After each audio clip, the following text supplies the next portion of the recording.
Hello people from YouTube. I'm a T-800 Cyberdyne Systems Model 101, here to review Terminator Dark Fate.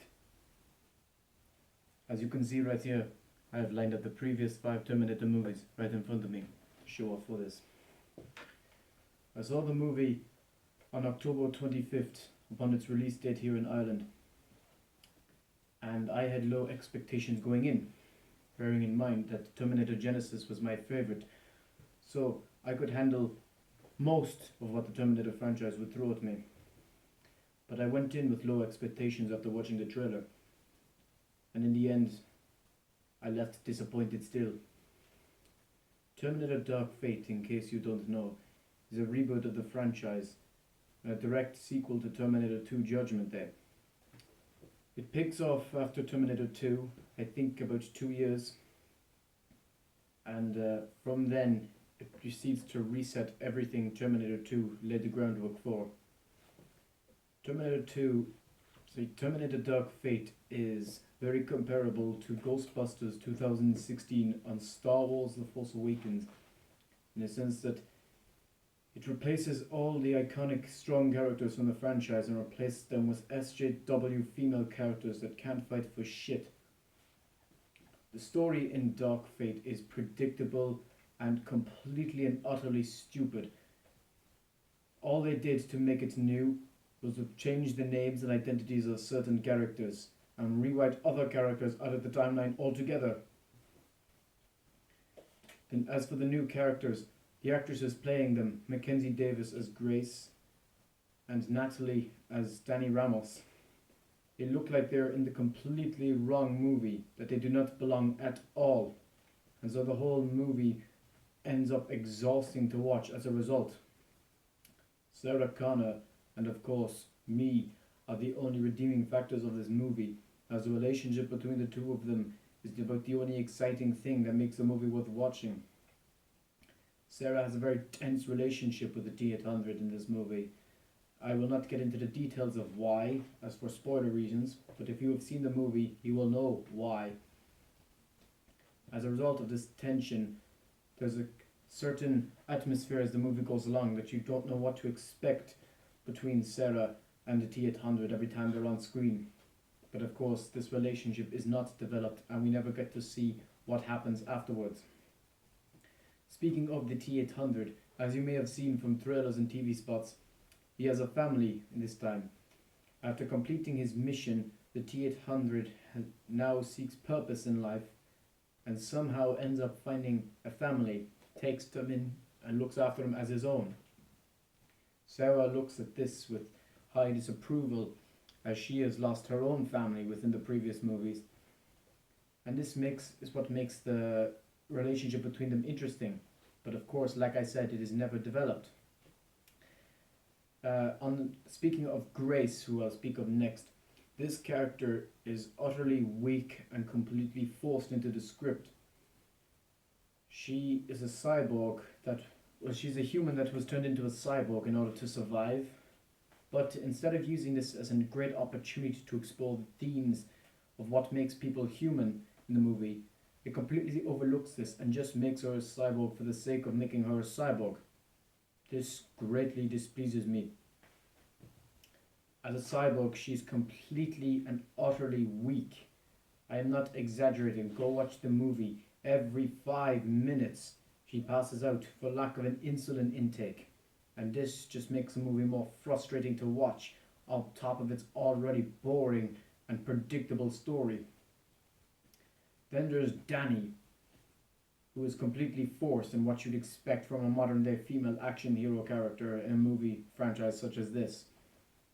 No development, nothing to make her worthy of the respect and admiration she gets, nothing to make her a likable character. She is boring, forced, and is almost unbearable to watch. And of course there is the new Terminator, the Rev 9. Gabriel Luna playing this Terminator is not a good choice.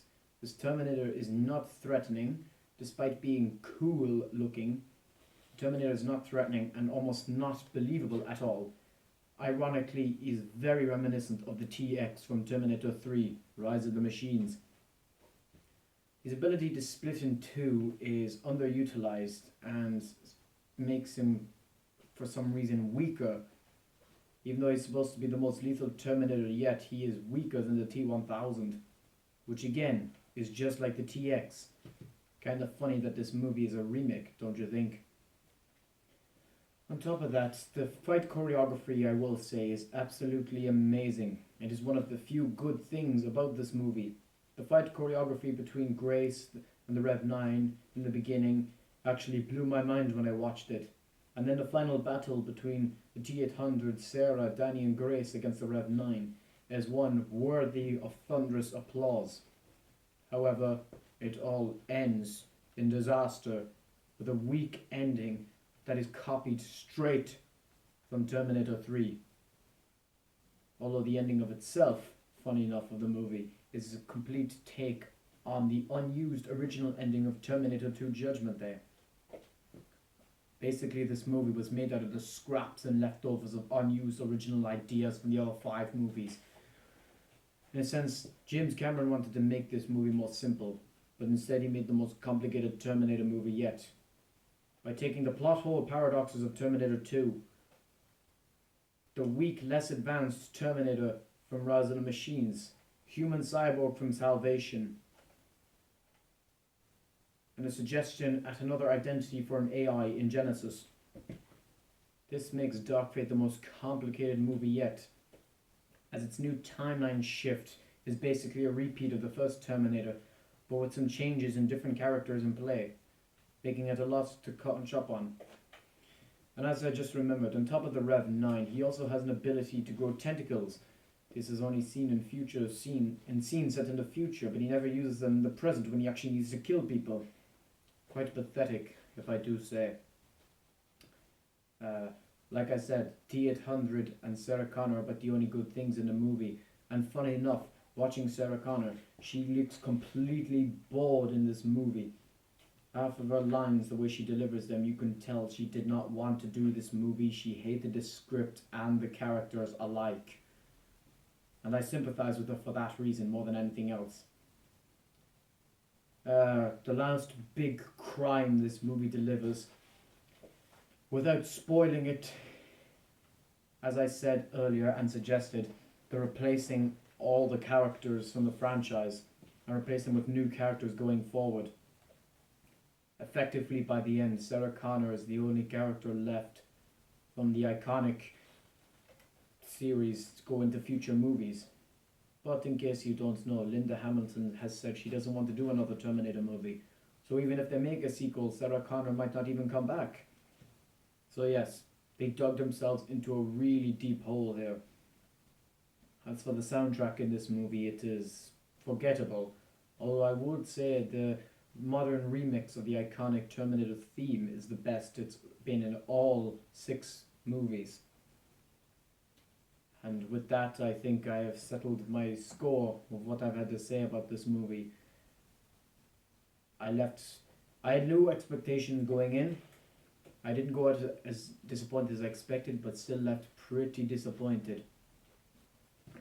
I didn't know what to expect. I went in with low expectations.